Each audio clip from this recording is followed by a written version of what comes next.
What's going on, guys? We're running a giveaway on the channel for about a month. All you have to do to enter is on 1 to 2 videos per week, there's going to be a special code hidden within the video. You're going to need to enter that code in the giveaway portion here. It's going to be matstergamer.com/code. The link will be in the description and on the video itself. Just enter your email, the video code, and your console of choice. The winners will be picked on the day of the CW special for the Madden Classic in January. Good luck. Yo, what's going on, guys? It's the Master Gamer here, giving you a brand new video. And in this video, we are going to be breaking down the team selection choice that was the Bengals. A lot of people had questions about it. This is the team that I used in the Madden Classic to place top 4, losing overall to Skimbo by 6 in the semifinals. But we rocked with the Bengals pretty much after the first single elimination game. I came into the tournament actually expecting to use Dallas. Ended up using the Chiefs for the first 4 games. Throughout group stage, used the Chiefs. And then in my first single elimination game, I actually used the Chiefs against Crush. But throughout the rest of the tournament, I was using the Bengals. And what ended up happening is a lot of my drives stalled because of Mahomes' release.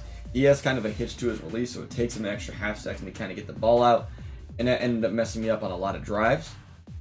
So I needed to make sure he got off my field. From that point on, you look to the next most similar team to the Chiefs, because that's kind of where you had the most games played with them.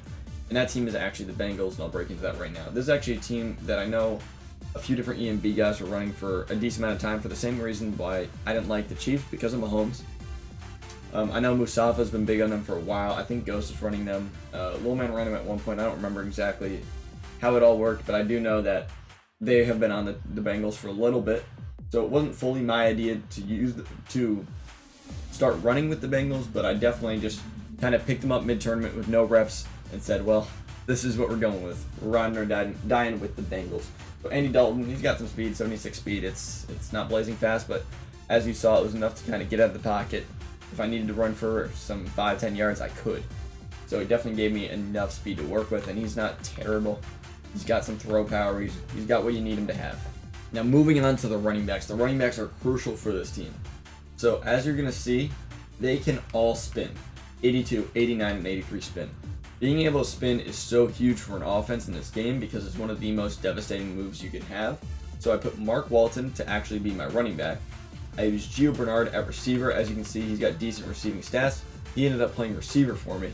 And I actually used Joe Mixon at tight end because he is the highest truck. If I get my best, I want my best running back option I can put anywhere on the field to be my tight end because he's kind of the most targeted receiver of the 3. So I wanted the best player there. That's Joe Mixon. Second best, Gio Bernard. So he went to the slot receiver. And then the actual running back who targeted the ball the least ended up being Mark Walton. They're all very solid players, as you can see. 91 speed, 87 speed for Walton. They're all very solid. They can all spin. They all got the job done for me. Moving on, you see the receivers.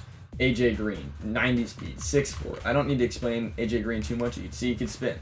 And obviously, he's going to have the route running. You can see he's going to have the catch and traffic, the spec catch. He's just going to hold on to everything. So, AJ Green's a goon. Don't need to explain him too much. Then, John Ross. I mean, do I need to explain John Ross? First off, can spin. Get that out of the way quick. 97 speed. He's the slightly worse Tyreek Hill, but he does have that burner potential. You can't really use a crosser with him. You got to kind of outrun him. You got to be in front of him already. You can't just stay with him. He had so much the offense, just being able to throw a drag and taking it for 6. We got a cat just popping in front of the camera with reckless abandon. Probably going to turn off the laptop, but let's see. I don't think... Oh, he steps over the button and sits down. Okay. Okay. Moving on, Eifert, didn't really use him. He's more of a red zone target. That's about it. He didn't really do much for me. Their O-line was not too impressive, I will say. The O-line was not great. The D-line, however, was angry. So, as you can see, we're going to scroll all the way down here. 84 finesse move, solid. 87 finesse move, solid. And then you get Gino. Gino was, oh my god, Gino was angry that day. He was definitely trying to find some quarterbacks, and he was doing his job, shedding like, you know, you would expect a Pro Bowl caliber player to shed, and he definitely did. Not to mention, we also have the likes of Michael Johnson, who's very good as well. He's a 6'7" fast player that you kind of use as a really good spy. Another thing I did a decent amount of was put Nick Vigil, and Vontae's perfect at DNs. He's got block chat. It's more so for the catch, so if I put him in a zone or if I'm going to spy, they're going to be able to pick stuff off. That was the main reason for that, so you have good options there. Not to mention you have two very solid linebacker options for users. I didn't go with them outside of the red zone, but they did their job in the red zone, with Malik Jefferson being 6'2", 87 speed, and Jordan Evans being 6'3", 88 speed. Moving on, they also have some very fast defensive backs. You have 93 speed William Jackson. You have 92 speed Darius Phillips. 91 speed Devontae Harris. 91 speed Darqueze Dennard. You have Dre Kirkpatrick as well at 90 speed, not to mention the safeties being Brandon Wilson. So that's your 5'10 user, which he wasn't.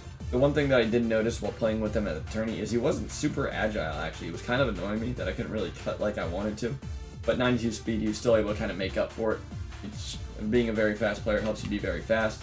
John Williams, also a player that I played in the box a lot just because he's kind of a bigger player. 89 speed, 6 foot, he's got a big build. He's also going to be able to hit because he's a safety. So we played him in the box a decent amount. I didn't use Jesse Bates too much. I think in retrospect, I would probably use him over Sean Davis. Not Sean Davis, sorry, what's his name? Sean Williams, sorry. Never mind, actually, he's got the power. Scratch that. I knew what I was doing the entire time. That's pretty much it. I wanted to make sure I had fast players in the defensive backfield because, for one, you always want fast players back there. You need to stop Tyreek Hill at all costs. If you don't have a team that can stop Tyreek Hill, they're not usable. And the Rams not being used. You need to be able to, if I wanted to play match coverage like I did and had some success with, you need to have fast DBs across the board. You can't have one fast guy, you need to have fast DBs. So, overall, this team is very, very good.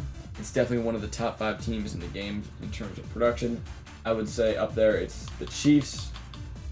Obviously, the only real downside with the Chiefs is Mahomes. His release is just too many times it gives you an unfavorable release, and it's unfortunate, but it just is what it is. Another very good team is Atlanta, because it's Atlanta. They didn't really go anywhere. I mean, it's the same team as it's been in years past. There's just better options right now. But at the same time, if this team fits what you want to do more, a very good team as well. Another good team at the moment is actually the Panthers, and that's a team that I think a lot of people slept on. But Cam Newton's obviously Cam Newton, right? You have Christian McCaffrey who can spin. I believe they also have another running back who can spin. Yeah, they have a few running backs that can spin. So if you need to put them all over the field, you can. At receiver, you have a few different options. You have Jarvis Wright who can spin. You have Demir Bird at 96 speed and Curtis Samuel at 95 speed. Greg Olsen, who's just a tank. A solid O-line. Just definitely some solid guys in here. You have 3 solid starters. Julius Peppers, Hall of Fame player. Mario Addison, very good pass rusher. DeJuan Short's an absolute goon, and Dontari Poe's going to get it done. You have, I mean, do I need to explain this guy? I mean, Luke Kuechly, the best linebackers ever. Then you have a 95 speed guy, a 93 speed guy, a 91 speed guy, 90. And I think there's one more. And then Colin Jones is your user. You also have an Eric Reed user option. This is another very good team that I think a lot of people slept on. And I was definitely very close to using in the tournament. Opting to go with the Bengals at the last second. I was about to switch on the second day, but I ended up not doing that. I went with the Bengals because I figured at that point you're either riding or dying with the team, and I just stuck it out with the Bengals. And I definitely think that was the right option, but I do think this is a very viable team as well, depending on what you plan on playing against. That being said, guys, I hope this video helps you out. It's been the Master Gamer, and I'm out.